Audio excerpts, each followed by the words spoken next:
He boasts title as a black-owned business so that he can turn around and sell that ace of spades to the same people that he sold Kanye's college dropout masters to.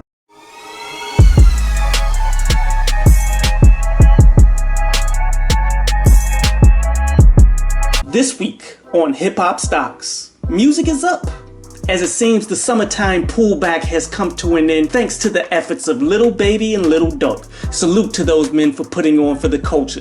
The voice of the heroes has only gotten better after a week, but sadly I couldn't say the same for the rest of the market. Lloyd Banks dropped an album, The Course of the Inevitable, or Coti, and I must say this album is why Lloyd Banks needs 50 Cent so badly. Clearly this album is what Lloyd Banks has always wanted to make, and many are proclaiming it as his best work, but it's not. It's just a more polished version of the grimy New York sound that has been beaten to death by Griselda, but notice I didn't say it was better. I would take the Trust the Sopranos album before this one any day. See, many discredit 50 Cent because he's become what? A professional troll? But there's a reason why many of those who signed to him dropped hits.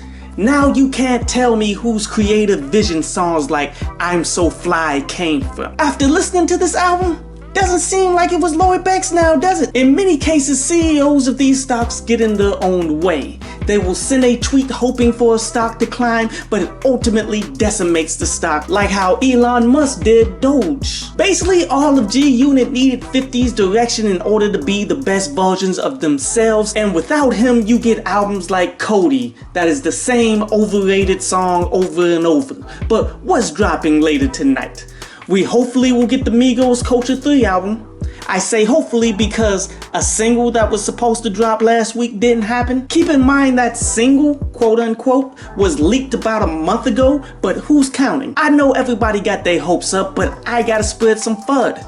AKA fear, uncertainty, and doubt. When you tell me something is supposed to release and it doesn't, I'm not going to believe you the next time. Also, Doja Cat, aka white supremacy's most talented stripper, dropping a single entitled Need to Know, and the album is about to come out too. Planet Her, I believe it's called. I really dislike her moves and what she represents, but some of her music good, bruh. Too bad that I just can't support it. And then Megan Thee Stallion will return as well, with a new single, Thought-ish.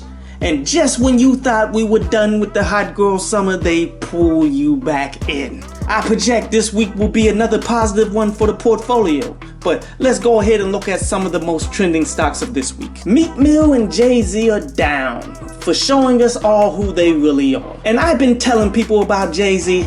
The boy been owned by Citadel, aka the hedge funds, for a while. Did you already forget about the Super Bowl where he told Travis Scott not to perform for Kaepernick so that he could perform? You mean the guy that took a minority stake in the Brooklyn Nets because the community were fighting to be included in the development of the arena? How could the Nets be racist if Jay-Z is a shareholder? You mean the guy whose signature move is pump and dump? He boasts title as a black-owned business so that he can turn around and sell that ace of spades to the same people that he sold Kanye's college dropout masters to. Meek Mill is just an L waiting to happen. Right when you stop even thinking about Meek Mill L's, he burst on the scene like Dolomite with an L of a lifetime. 9 times out of 10, I bet the idea to do this came from Meek. Meek is the only rapper to come up from battle rap to be destroyed on the main stage of hip hop culture by an industry singer slash rapper. Why would these people ever gift a Bentley to Robert Kraft? That man could buy each one of you one of those. And then you have the nerve to be upset at kids when they call you out for giving them $20. You know, the future of your people. Instead, you rather give an actual hedge fund owner, basically the people who sabotage the stock market so normal people will lose money. You give this man, who most likely told Tom Brady to keep a MAGA hat in his locker while doing interviews. That's the guy that you buy a Bentley. Jay-Z, you could have took that money and made an investment into the notorious B.I.G.'s daughter's clothing line. Do you know how much respect one would get if you were to do that? But that isn't you now, is it? See, you are by definition a short seller. You only get money by ensuring the rest of us lose. I bet you was mad when Django burned down the big house. I guess 30 is the new 40 years a slave. Did OJ ever do this? I'm expecting a diss track from you, Juice, and I'll ghostwrite it. Trust me, it worked wonders for Drake. These stocks need to be banned from the market, but as long as people own shares of them, they're gonna remain. Hopefully you guys will wake up to who they are. Snoop Dogg is up for signing the Def Jam as an executive, creative, and strategic consultant, as he will be located in LA and have a focus in A&R and creative development. Now, what does all that mean? Snoop Dogg is to Def Jam what Dr. Dre was to Interscope. They are doing this due to Yo Gotti being named to that position in Interscope. Basically, he will be a contributor to the decisions of who will get signed, how will they be promoted. I must say, I'd rather have the artist who crafted longevity by riding the wave of every genre than the guy who only knows trap for this position. Why? Because record labels sell music of every genre. To do this, you have to know that Little Dog's style isn't going to sell to the real hip-hop crowd. I'm not confident Yo Gotti understands this, nor could he pick out an act that would. But Snoop has history dealing with Nas, 50 Cent, and numerous others that could point him in the right direction. If Snoop does it right, he could become the greatest executive in the music industry since the great Billy Gordy. Yet, that is the high price target. The medium price target would be Snoop's passive nature ensures that he never leaves his mark. He is really nothing more than a face to blame when things go bad. He's never shown that he could promote an artist after all of these years. Can you name a rapper that he legitimately put on in say the last about 20 years? I mean, Lil Wayne put on Nicki Minaj and Drake, while Snoop has had more time just to do what? These are the signs of this rapper just becoming a bobblehead for corporate interests. Lastly, we need to look at the low price target, which is Snoop Dogg becoming the Michael Jordan of music. Not the player Michael Jordan, the owner Michael Jordan. He sets off a chain of events that sinks the entire label, loses all credibility, and exposes himself as a fraud to the entire music community. How am I playing this stock?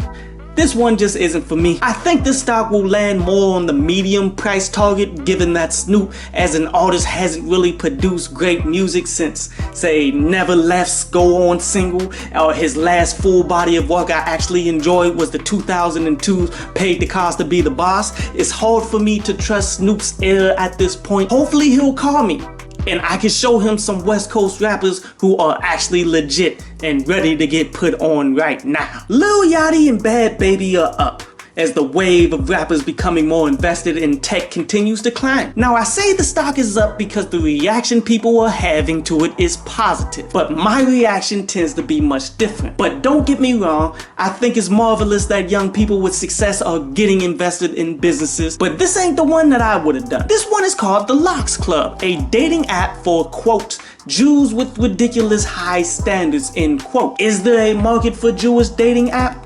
Yeah, of course there is, but isn't that like super limited? Have you been on the internet recently? I believe something like this will attract the wrong kinds of people and there will be a need for heightened security, but I don't think these are the questions that these investors are asking. This is why I go out of my way almost every episode to tell you that you need to do your own research.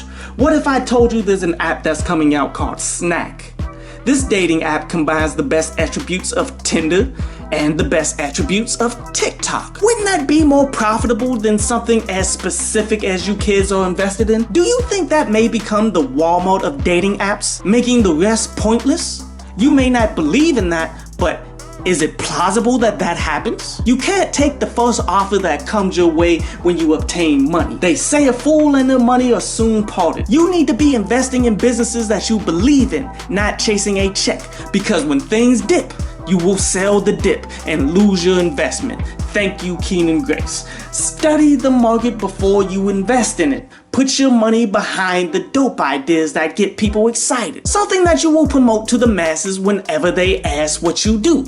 Let me give you an example of who I'm invested in. They're called Palantir, an artificial intelligence company that created programs that tell you how to maximize your business efficiency.